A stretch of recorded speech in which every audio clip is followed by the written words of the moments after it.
So, welcome on behalf of Crossword Bookstores and Penguin India Publishing House.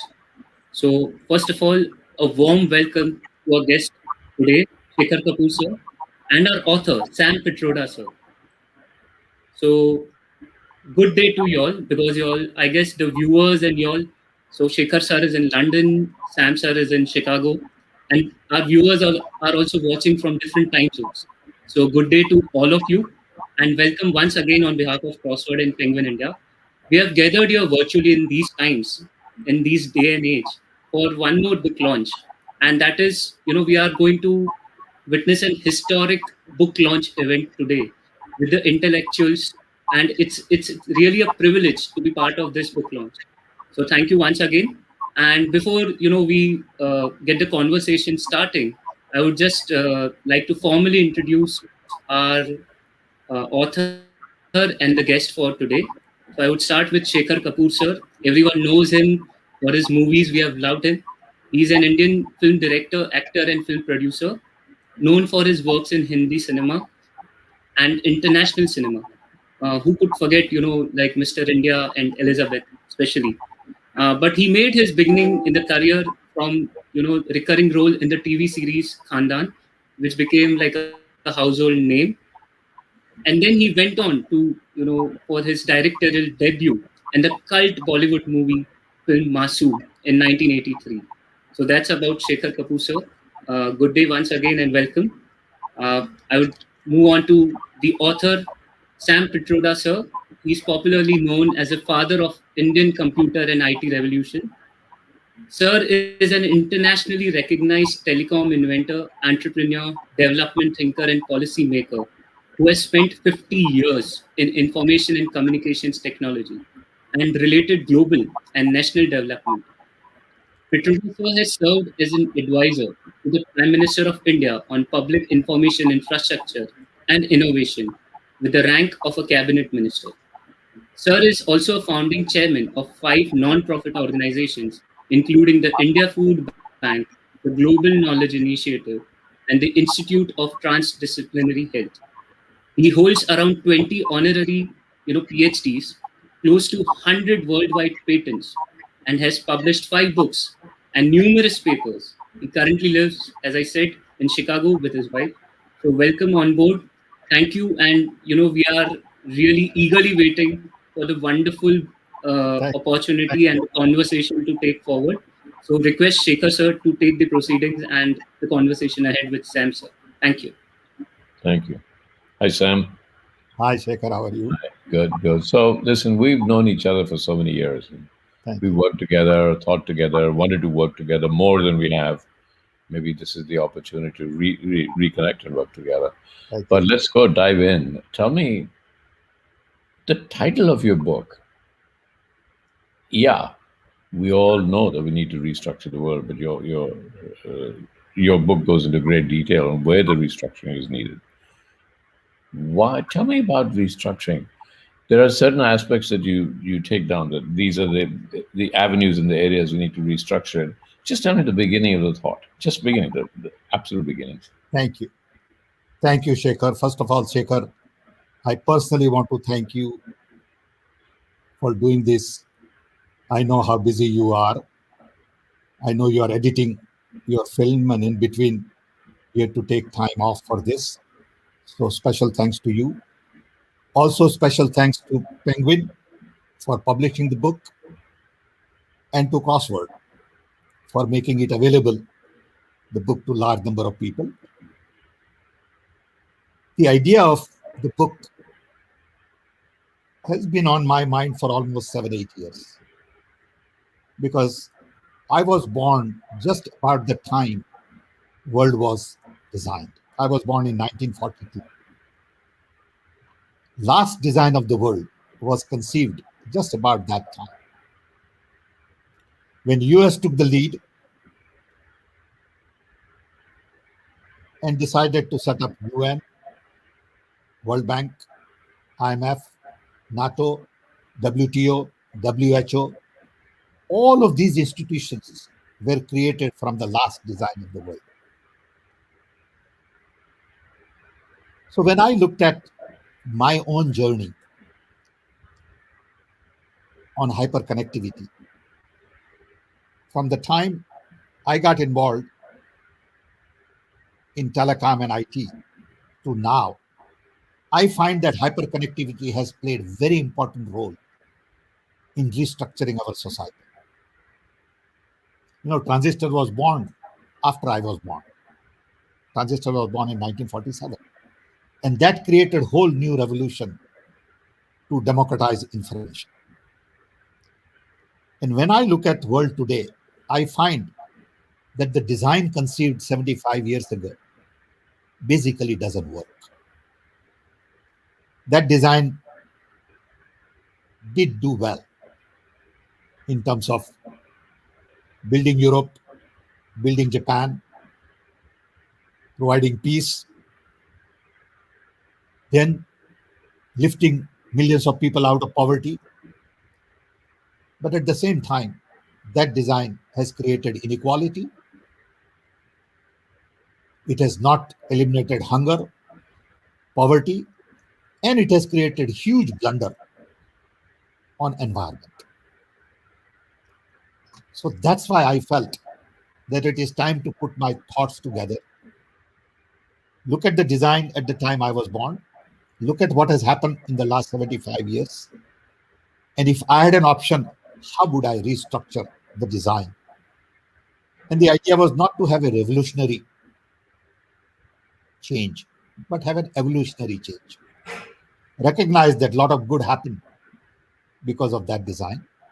How do we take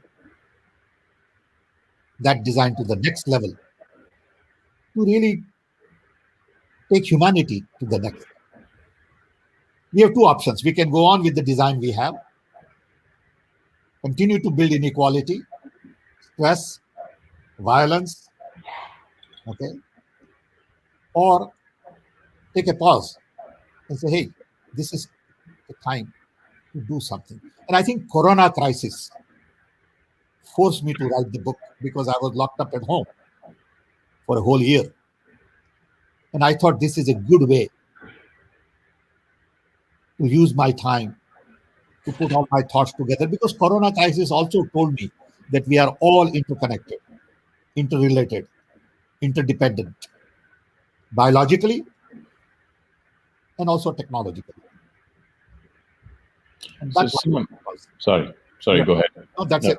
I was saying that Corona has done two things. It forced you to write the book, but it's also forced Corona has become a mirror to our civilization, hasn't it? It's Absolutely. forced to us for it is forcing us to look at ourselves. In your opinion, a very quick opinion, then we'll get back to the book. Has it actually changed us in any way? I know there was a lot of talk when it first came, and then everybody still talks about the fact that society has to change, it has to change, it has to change. But there are more billionaires that have been created during the time of Corona than before the time of Corona in that short period. Talk to us about this kind of Corona is also showing us that the inequalities are getting larger in a way. Can you talk to us about That, that? that is the reason to redesign the world. Yeah, Inequality will go on rising if we don't redesign the world. yeah, Tension will continue to increase if we don't redesign the world. yeah. Okay, violence will percolate in every part of the world if we don't redesign the world. Option is ours. Option is people's. You see, today, and I talk about this in the book, there are really two designs of the world that people are talking about. One, American design, which is to continue the same design, which is based on democracy, human rights, capitalism, consumption, and military. Or have a Chinese design, which is built on Belt and Road Initiative, new power. But both of the designs are based on command and control. See, today, when you talk about design in the world, they automatically talk about economy, financial markets, geopolitical equation. I'm saying all those are wrong parameters. You got to focus only on two things: planet and people. There is no third thing to worry about. Everything must flow from sustainability and inclusion. Today, sustainability and inclusion are not part of the design. It is a lot of conversation, but no action. Okay. I mean, look at global warming. You have been involved in it because of your interest in water. There has been great deal of conversation on climate control. What has happened on the ground? Not much. Okay. Inclusion. I mean, look at Black Lives Matter here or Dalits in India. Same issue. If we don't pay attention to these two, you cannot create new world. And it's not about just saying, yes, we believe in inclusion. If you don't have Ministry of Inclusion, if you don't have Ministry of Sustainability, if you don't have right kind of organizational architecture, financial resources, you can't do these things. You'll be surprised to know, Shekhar, that in last 75 years, we have not created one major global institution of any substance. Right. Okay. How could it be? So we got to restructure everything. I mean, it was okay to have World Bank and IMF when there was no Goldman Sachs and JP Morgan and all these big banks. Okay. Do we need something else today? I think so. Okay. Yep. Good question. Part of your book deals with democracy. So my question is, wasn't democracy the mantra at that time, the big mantra that said there is equality, there is, because one person, one vote will actually lead to that. So where is democracy failing us? Or do you think that there is also a new version of democracy that we have to look at? I think there is a new version of democracy that we have to look at. Okay. Because Yeah. the tools we have today, we didn't have 75 years ago. Okay. 75 years ago, the idea was we elect somebody, that one person goes to capital and represents us. And there is no communication between that person and public. Now, everything is open. So hyperconnectivity brings about democratization of information, decentralization of implementation and decision making, and demonetization of human services. Yeah. Hyperconnectivity also about not just connectivity, it is about content and it is about context. So when you put all of these things together, you see a need for a new democratic platform. See, the cell phone really empowers every human being in a very different way. To me, this is a window to the world. I can find out anything about everything, which was not possible 75 years ago. Okay, 75 years ago, we were supposed to elect a vice person to go and represent us. Today, that vice person is not as wise as we thought. There are other people who are wiser than that person. Okay. So I think we need more participative democracy. We need more decentralized democracy. We need more openness, accessibility, connectivity, networking. So when you have these two visions of the world today, American vision and Chinese vision, I'm saying we need a third vision. Vision that is focused on planet and people. Vision that is embedded in networking of nations, equality of nations. Vision that worries about Africa, because what happens in Africa is going to be affecting everybody else. So people in India, when they say, oh, this is Indian problem, there's no such thing anymore. Every local problem is a global problem, and every global problem is a local problem. Boundaries have disappeared. Many times I say that we have 19th century mindset, 20th century processes, and 21st century needs. And we need to focus on future. We have eyes in front and not in the back. I don't want to look at history.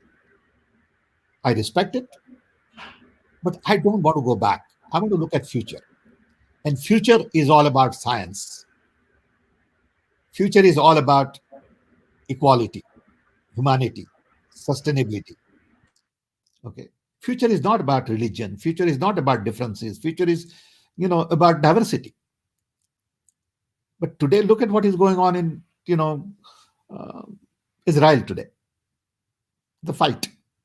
Okay. Can we afford that in 2021? Does it make sense to throw a bomb at each other? I mean, what kind of a civilization are we? Is that the way to settle differences? By creating more nuclear bombs and all? So we have to focus on non-violence. Is there a global institution on non-violence? No. There is no global institution on non-violence. Who is responsible for implementing non-violence? Do governments have a ministry of non-violence? No. They have Ministry of Defense, which is let's create war, build more, defense equipment, and let's fight. You look at Ministry of Health. It is really Ministry of Sickness. It is not about Ministry of Wellness. They worry about building hospitals. They don't worry about teaching people how to be well. So everything I see today, I question. I start with the fact that everything we do today is basically obsolete. Now let's work backward. The way we teach our people is obsolete. The way we treat our people is obsolete. For example, education. All I want in education is to make everybody a self-learner. Period. Make me a self-learner, leave me alone. Don't tell me I should get 4 years to get a degree and 2 years to get a master's and 7 years to get a PhD, and I'll give you a certificate and it'll cost you $200,000 to learn about business. Come on, give me a break. That's an old model. Make me a self-learner so that by the time I'm 15, I decide what I want to learn, when I want to learn, at what pace I want to learn. But this is huge change in mindset. So that's where I'm coming from. I can't hear you, Shekhar. You're talking about a whole new system of education. That's one question. You could take that up and say, are our educational systems skewed in favor of a class? Is that what's happening? It is. And the other question was, this new institution or the new institutions that you're talking about. We have the UN, right? It's obviously not working. Otherwise these conflicts in Gaza and Israel would not be happening. Where will these new institutions arise from? Obviously, if it's a China model or the US model or the India model, but where will they arise from? A collective of nations? Or do we have to forget about national boundaries? Will it arise from? It has to be collective. It has to be collective. Shekhar, you are asking a very important question. It cannot be dominated by one country. It has to be dominated by humanity. It has to be dominated by concern for our planet. It has to be based on equality. It has to be based on understanding, collaboration, cooperation, co-creation, and not command and control. So 20 countries will have to sit down across the table and say, how do you want to restructure our world? If that conversation doesn't happen, there'll be fights going on between China and US on trade, and India and Pakistan on something, and somebody fighting with somebody else. It won't make sense anymore because we live in a world of surplus. We are no longer living in an economy of scarcity. We can produce anything. The question is, what is that we want to produce? And for whom we want to produce? We wind up producing for people who can afford to buy, and not for people who need it. So human rights are good, but human needs are even more important. And we can provide human needs to everybody. We can produce everything. So we have to structure our production system very differently. Okay. Today, it is all top down, big factories and big foreign investment. Everybody is worried about foreign investment. I don't know of any one country who says, I don't need foreign investment. That's a funny thing. Everybody is worried about foreign investment. Okay. What kind of model is that? So we have to redefine globalization, redefine localization. We have to decentralize implementation. We need bottom up development. We have to make sure that small enterprises network to become big. All of this is possible, but we need a new conversation. In this book, I Question. go as far as saying, Shekhar, that we need a global constitution, okay, which is based on respecting our planet and respecting our people. Sorry, go ahead. No, no, I was going to ask you because for 10 years, you and I have been talking about this, perhaps even more, that what hyperconnectivity ultimately will lead to what we call the bottom of the pyramid, Absolutely. developing on its own, creating its own structures Right. without having to be managed from the top, Absolutely. right? Absolutely. Why is it not already is it already happening? Do you No, see that it's already happening? no, because all those people who are in position of power have vested interest in preserving the system. You go look at what happens at World Economic Forum. Okay, they are all very rich, famous, and that's what people worship. People publish list of 500 richest people in the world. You open any newspaper, it's more about finance, not about human development, not about planet. Okay. So those who are in position of power have no reason to change because they are milking the system. And those who have something to say and want to change are not in position of power. Okay. So why should billionaire change? They are milking the system. I have nothing against billionaire. Please don't get me wrong. More power to them, more billionaires. But you have to realize that you are collecting that wealth at the cost of somebody else. And that wealth is just a number. And it's not about making $100 billion and then donating 50 billion. It's not about that. Okay. The model today is I'll make a lot of money and then I'll donate because I'm in the business of donating. That is also a business. I will decide how I donate. Okay. The model has to be empower people, educate people, let them decide about their destiny, focus on localization while you are globalizing. So we have lots and lots of issues to deal with, and we need a new conversation. All I want this book to do is to begin new conversation. Okay, it's going to be difficult because nobody wants to have this conversation. Okay, I mean they would rather have a book which says how to become a billionaire. That will sell like hotcake. Okay, if you come up with a book saying I will give you 5-step program and you'll become billionaire, everybody would love it. Hmm. That's the world we live in. So why is it different, Sam? Everything that you're saying, that we're not listening to those people at the bottom and the people at the top are actually controlling it, and the people at the bottom actually are being forced to contribute to their billions. That was the basis of all revolutions. That was the basis of the Russian Revolution. Right, right. Agree. If you look at all revolution, it's all about inequality. Yeah. Okay. Every fight is about inequality. You take Turkish Empire, you take, all the fights. You look at what happened in India with British Raj. Okay. It was inequality. I mean, before British came to India, India was 27% of the world economy. When British left, it was 2% of the world economy. What happened? Because the colonial mindset still persists. Okay. We don't want to accept it, but it still persists. We have hierarchies in the families.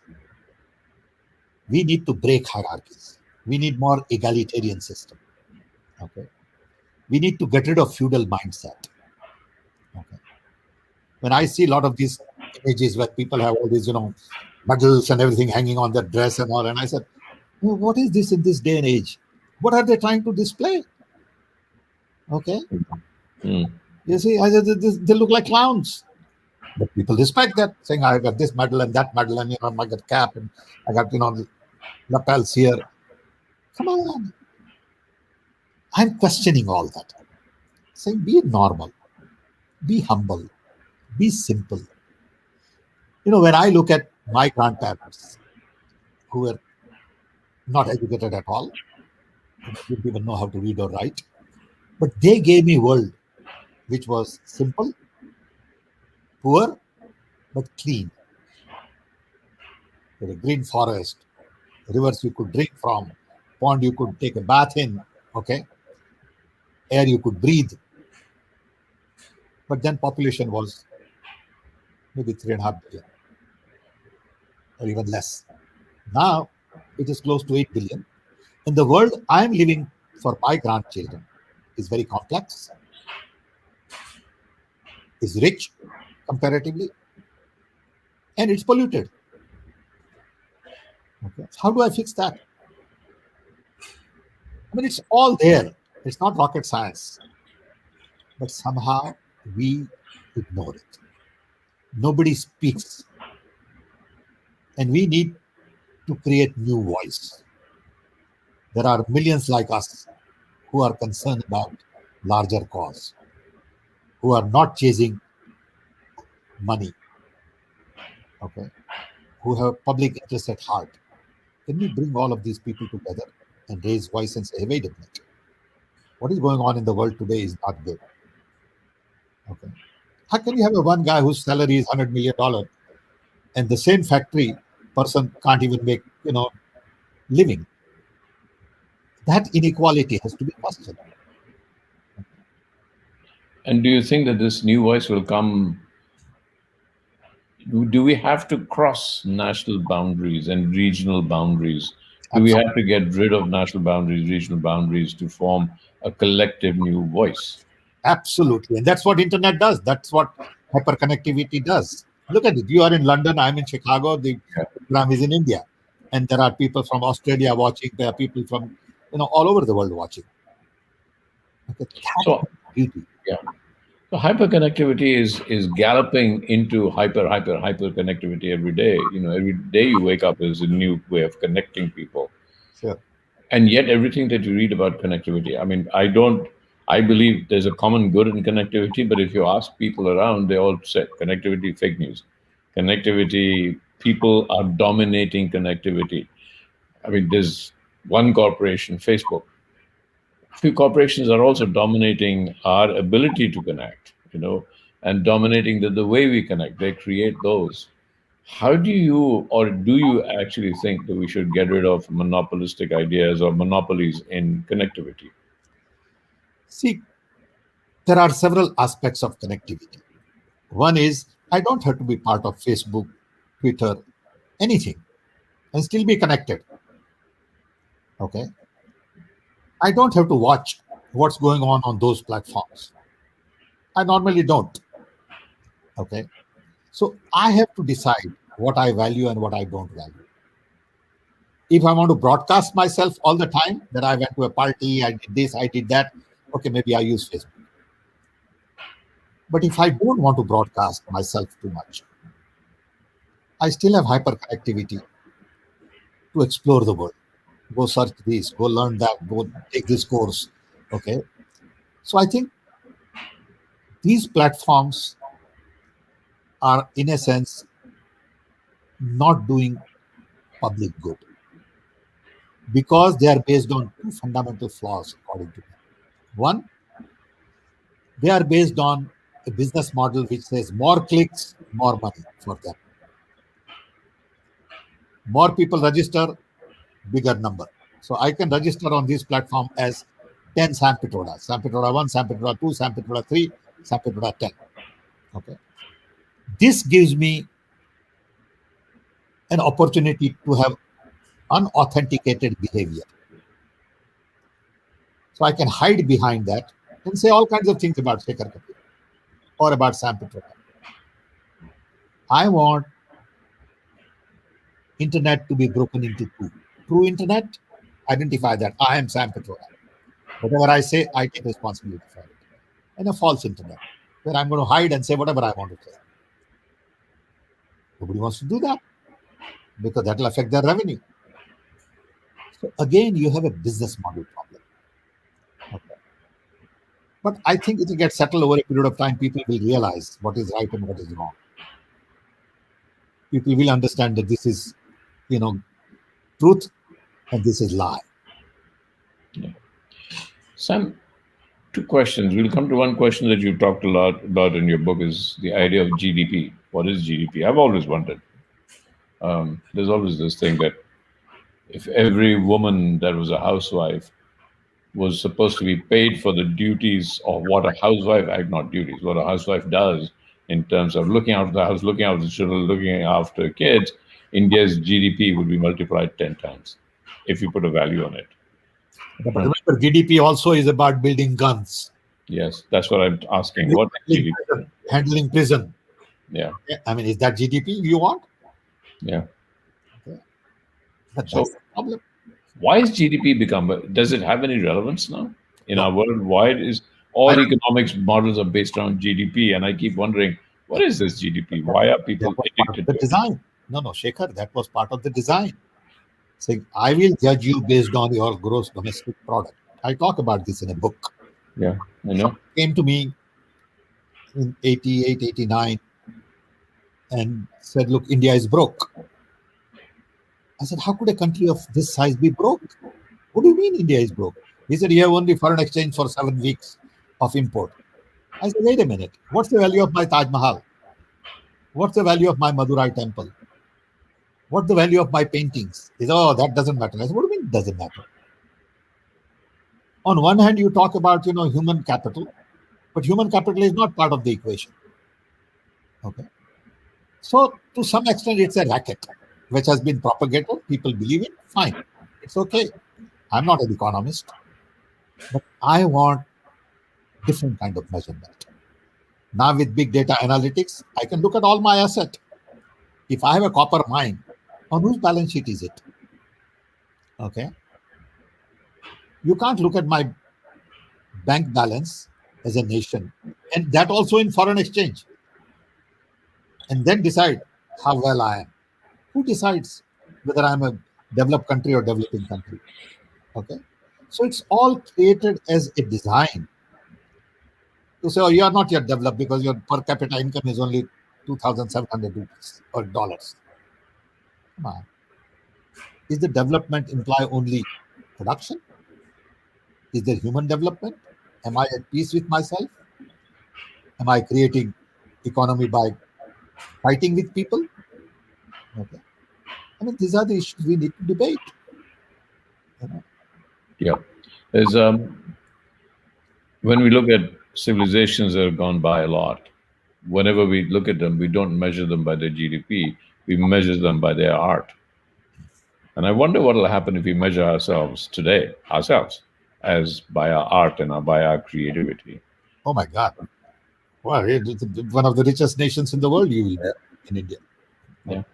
Yeah. Culture, diversity. Hmm.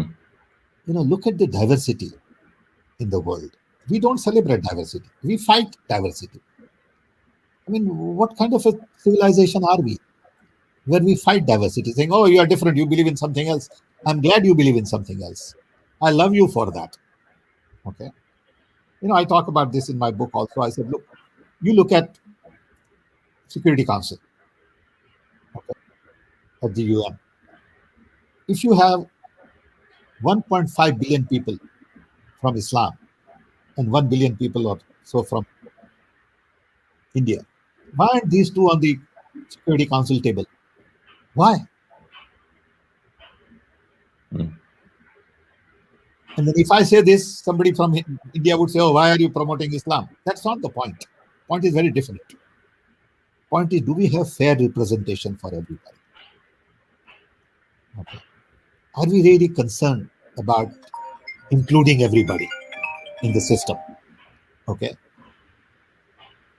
And I think inclusion has to be the core of human civilization.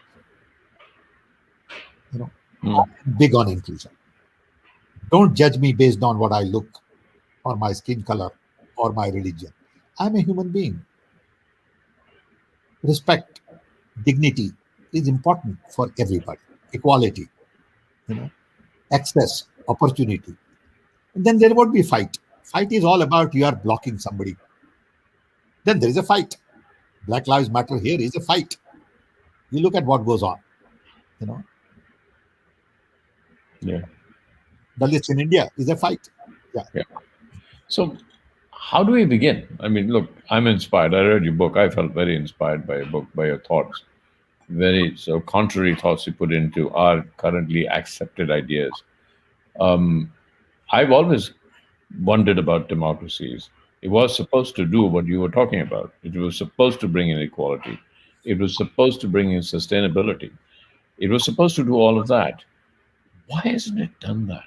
because nobody has paid attention to it. Everybody has vested interest. See, I can afford to do this and write something like this, perhaps, because I'm nobody. I'm not a great politician. I'm not a great scientist. I'm not a businessman. I don't have $1 billion. I'm nobody. If I had one of those things, I would have vested interest to protect that, Hmm. either to protect my political turf, my wealth, my ideology. No, I'm not protecting my religion. I'm not protecting anything. I want to protect two things: planet and humanity. Okay. And I wish other people would join us in this journey. I think people like you can help us in creating broader dialogue. We need this dialogue in London, we need this dialogue in New York, we need this dialogue in San Francisco, in Moscow, in Beijing, in Tokyo. Okay. And then we will find enough people to say, hey, this is what the world needs. Not 100%. I don't have all the answers. All I want to do is create new conversation and say, can we redesign the world to focus on planet and people so we can take civilization to the next level? You I, know, Go just ahead. Go ahead. Go ahead, Sam. Yeah. into my mind. So a friend of mine from Mexico told me something very interesting a few days ago. He said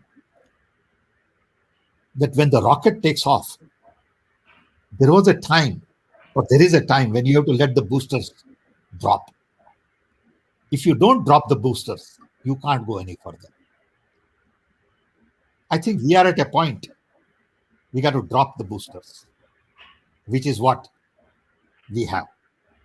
In other words, whatever took us to where we are has outlived its utility. That design took us to that level. Now, if we want to go into the next level, we got to drop that design. Yeah. Yeah. I actually thought about this, and I remember this dichotomy, this implausibility of who we are. When in 2008, when there was this big economic crisis, and I remember President Obama at that time talking about the planet and talking about resources of the planet are being plundered, and we have to save the resources of the planet. And he talked a lot about it sensibly. Then the very next day, he said, the only way we can come out of the economic malaise that we are in, the economic depression that we are in, by consuming more. And I thought, wait a minute, Yeah, isn't there something wrong there? Now absolutely. you're Absolutely. saying go out and buy and shop more. On the other hand, you're saying save the planet. They didn't. They just clashed because consumerism is the high point. So all our, as you said, all our economic models are based on consumerism. Absolutely. That has to change. That's what Yeah. I talk about in the book, saying, look, we need to conserve. Okay. We need to really focus on sustainability and conservation. Disposable culture is no good. We need durable culture. Okay. I mean, look at the pile of garbage we have in the ocean. Yeah. It's like a island in itself, and it was created in last 30 years. Okay. Is anybody paying attention to that? Okay. So I think we don't mean what we say, and we don't say what we mean. That Yeah. political, everything becomes a drama. You are on a stage and you are saying things most of the people don't understand, and most of the people don't mean. Okay. You have to go through soul searching. You need ability to search inside, saying, what do I stand for? At the end of the day, You need to love everybody. I cannot see fight with any human being. Why would I fight with somebody? Okay, just because he's different. Okay, but we keep fighting. We build guns. On one hand we, say peace, and the other hand we want to make a deal to sell $800 million worth of defense equipment. I mean, you look at meetings between global leaders.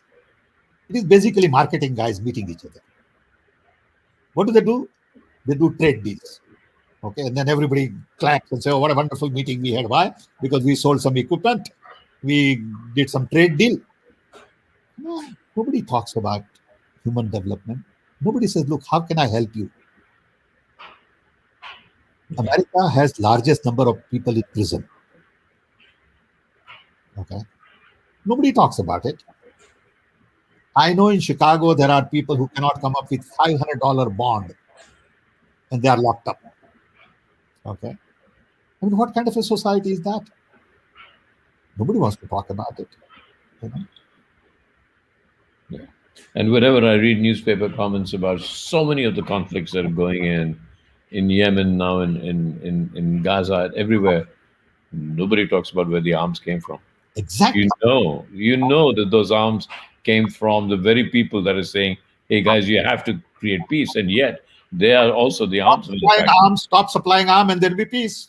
Yeah, But it's all about business. It's all about making money. It's all about creating your own wealth at the cost of somebody. Okay.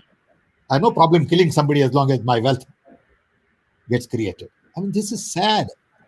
And nobody talks about it. Okay. Because if you talk about it, you're an enemy of the establishment. Okay. yeah.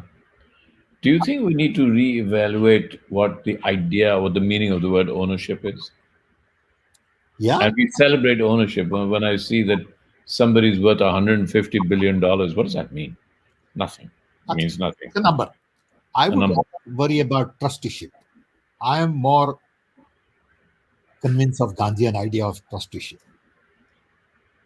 I have the wealth because I am the trustee of that wealth. The wealth has been created by community. Of course, I enjoy some of it. Okay. I don't want to be poor.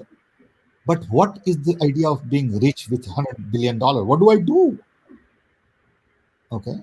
But you also don't have that 100 billion. It's a paper wealth. Yes, yes, yes, yes. Agree. Agree. You know. Also with cryptocurrency now, I'm watching it and everybody says, oh, now banks are charging it's cryptocurrency. And one man gets up and says, or one nation says, oh, my company is going to accept cryptocurrency and the currency is valid. One says, no, I'm not accepting it. And it goes down. What Crazy. does that mean? What does it mean? Nothing. Exactly. I agree with you. I'm following up on cryptocurrency, because of my interest in IT and all. And I think we are going wrong direction. Okay. Yeah. Because everything is about wealth, wealth, wealth. You go to business school, they teach you how to extract wealth. They don't teach you how to create wealth. They spend more time on extracting wealth. You're very smart because you made some commission on something. Okay. A highly educated person wants to go work for a bank. I mean, what kind of a world are we creating? I want to question all this. And I'm sure a lot of people will think I'm a madman, you know. And if they think that way, I think I'm on the right track. So I would like us to create a global movement to bring about this generational change. I think it can be done. There are a lot of bright young people who are looking for solutions. They are not happy with the world. They see that their world is very complicated. They are idealists, and they can join in this movement and they can begin to ask for a Yeah. change. Change is not going to be coming from established order. It is going to come from new generation, next generation. I have to tell you one thing. I was at the World Economic Forum speaking at one of the debates, and it was about copyright and intellectual property, which I don't agree with. Yep.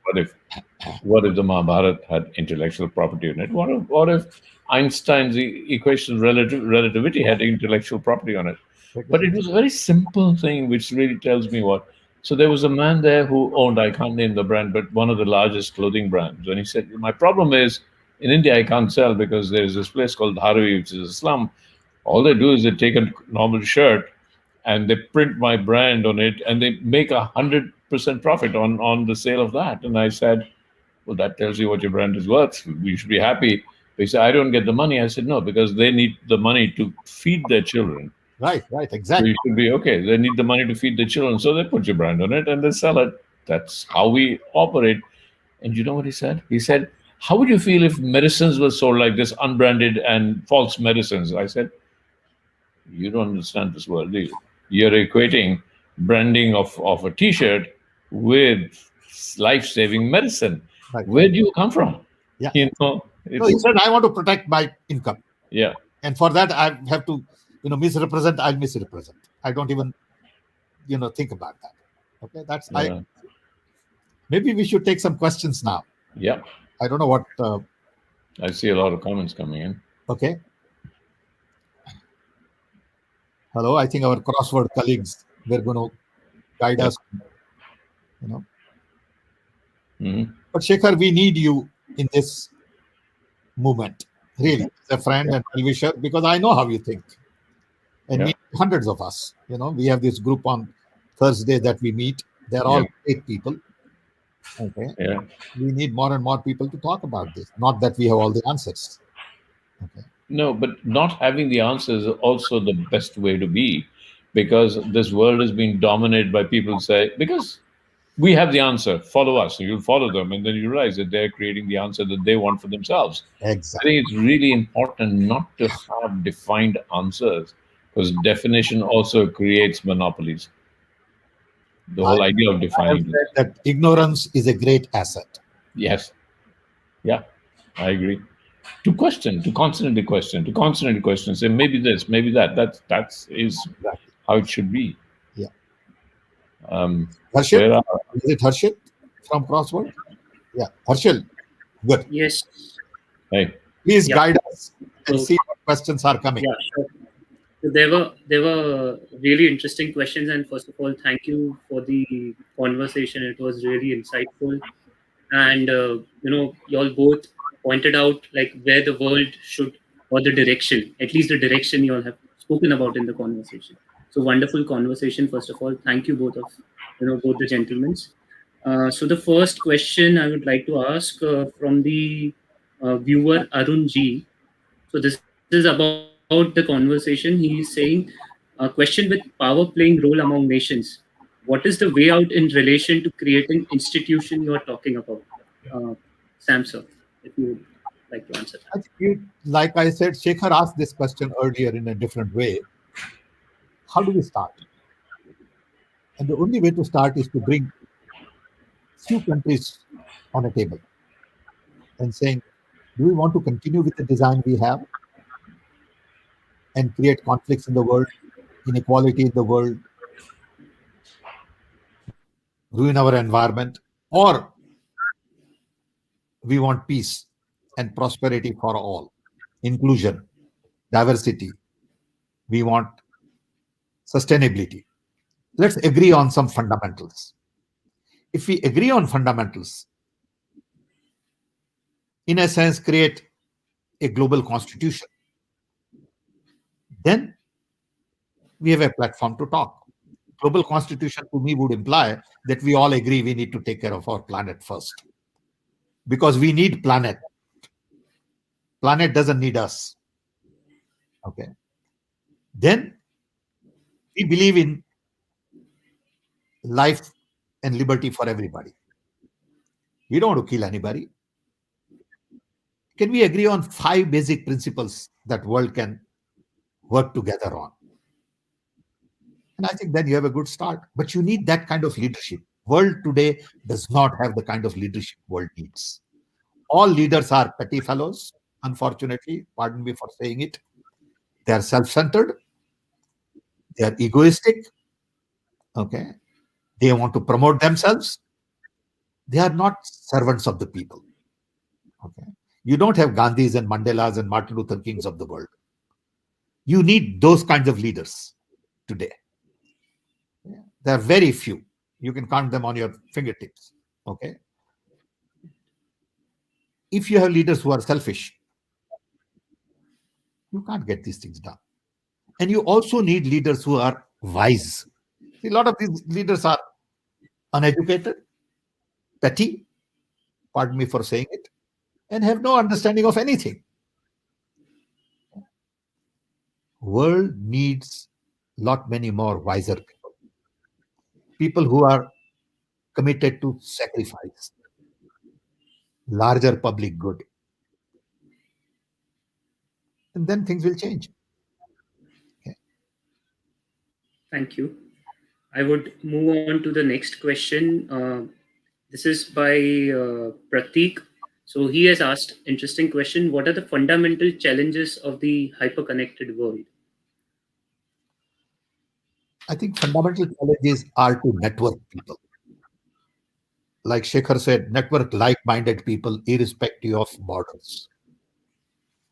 Connect them, those who are interested in water, interested in environment, interested in liberty, interested in education, interested in health, and create global movement on those domains. Education is education for everybody. Health is health for everybody. And for health, you don't have to be Indian expert or American expert. You could be Japanese expert. You could all come together, because then all the knowledge of domain experts will become global. Okay. And hyperconnectivity allows you to connect everybody instantly on all kinds of global issues. Okay. Everything is interconnected. Everything is interrelated. Corona has shown this to us. That Corona does not distinguish between rich and poor, urban, rural, educated, uneducated. Corona gets on everywhere. What it means is that we are part of a larger ecosystem. I can't say I'm Indian. I'm a human being first. So when I say something, you can't say, oh, I'm anti-national. Come on, give me a break. Who are you to tell me anti-national? There's no such thing as anti-national. Okay? If there is something I feel is wrong, I would say it. That doesn't make me anti-national. But this is what the media guys say. They're all crazy. Okay? But that's how the world works. Okay? So you got to be really networking people. And that's what hyperconnectivity does this. Hyperconnectivity, as I said earlier, is about democratization of information, decentralization of implementation and decision making, and demonetization of services. Great benefit. Great.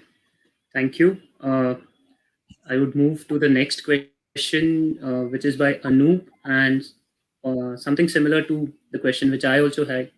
How do you see India, being role in this redesigning the entire world? I'd like also Shekhar to chip in these questions. I don't want to be the only one answering questions. I would say India has a bigger role to play, but India got to put her house in order. Okay. India has a lot to offer to the world. India is a country of 1.5 billion. You can't ignore India. Okay. But India has to set an example. Okay. We can't give lecture on democracy if we are not democratic ourselves. Okay. So we have to really put our house in order. And I believe India could lead this redesign of the world if India had the right kind of framework. Okay. It is not about what is good for India. It is about what is good for planet and what is good for people of the world. As soon as you say what is good for India, what is good for my party, what is good for my leadership, you're finished. That's the problem. So I'd like to come into that, Sam, because what India seems to have is resilience. Now, where did that resilience of India come? I remember when there was years ago when there was a currency crisis. It didn't affect India that much because a large part of India wasn't affected by the currency anyway. It's like people say, like I'm in London right now. increase or decrease interest rates. And I'm thinking, how many people is that going to affect in India's interest rates? What does that mean to them? Nothing. There is a kind of a resilience that people that may be slightly spiritual, driven also by poverty, but also, sometimes I want to redefine poverty as scarcity. And because I've been studying water issues so much, you see, water is a scarce resource, always was. Yeah. It was always belonging to the community. Yeah. Now, if I don't get water in my taps, I say in Hindi, "Mere pani ko kya hua? Arey baba, tera pani nahi hai. It's not yours. It's a community resource." And that's what we've forgotten. So that there's a large part of India that actually sees water as belonging to everybody. There is that resilience that sometimes that the understanding of what scarcity means, the meaning that, yes, I know that if the monsoons don't come, then my crop won't be good. I need to prepare for that. And yet I say, so, there is that idea of India that deals with the living with less. And I think that's what India can teach. Absolutely. We learn to live with less. The bigger economies of this world, like America, have forgotten that living with less is a virtue. They've forgotten that. In India, whether by force or something, living by less, by living with community, living with spirituality, living with each other, has taught us that living with less consumeristic ideas doesn't. I mean, I have, like, you walk around the street, somebody's driving a Bentley. I'm saying, you're driving a Ferrari, why are you doing it? I can't even see who you are. So what's the point? You got to learn what's the difference. Why do you do that? So that's what India can learn. Absolutely. Is the idea of living with less. Very good point. I think India can teach world how to be happy with less, Yeah. living with less. Very good. Thanks, Shekhar.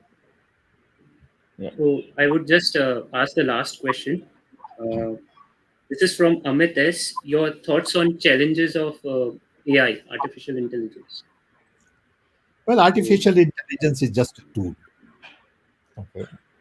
It is a tool to analyze big data to really get intelligence out of it. I'll give you one simple example. When GDP was promoted, we didn't have big data analytics. So you couldn't map all the country's assets. What is the value of Taj Mahal? What is the value of Madurai Temple? What is the value of gold in India? Now with analytics and big data, you can get more value out of information. Information is so complex that sometimes you just look there and you come up with a conclusion. You look here and you come up with a conclusion. AI says, I can look at bigger picture and give you better conclusion. That's all. Okay. And you need that everywhere. AI is an ability to see things differently on a broader platform. If you want to analyze data on bicycle, okay, you can look at bicycle in your city and come up with a conclusion. You can look at bicycle from one manufacturer, come up with a conclusion. You can look at bicycle with two wheels and you can come to one conclusion. AI will tell you that this is the universe of bicycle. These are the various segments and sectors, and you can dissect and you can look at different kind of information in different domain. It's a tool. Yeah. Yeah, AI is also, thank you, and it's what we extract from AI. So the only thing we have to be careful of is AI itself can't tell you the answer without you asking it. Exactly. So it will answer the question that you ask. And sometimes, AI and big data can be used for the wrong question. And then you'll get the wrong answer. The answer to suit your needs. Yeah, absolutely. Yeah. Yeah. great. Well, So thank you for the. Yes, sir. Thank you, So, and thank thank you. Crossword. People can buy Yeah. their book Crossword. I recommend them to go visit Crossword, buy the book, read it, and join us in this movement. Want to once again thank Penguin and especially thank Shekhar Kapur for agreeing to come and have a conversation in spite of his busy schedule. And I hope he can be a partner in this conversation going forward, Shekhar. Yep. Oh, I really enjoyed your book. It's very inspiring. It's very inspiring. I've always been inspired by what you say and everything that you've done. Of course, we are all inspired by what you've done, and this book is a continuation of your journey. That's really inspiring. Well, tell your Bollywood colleagues, Yeah.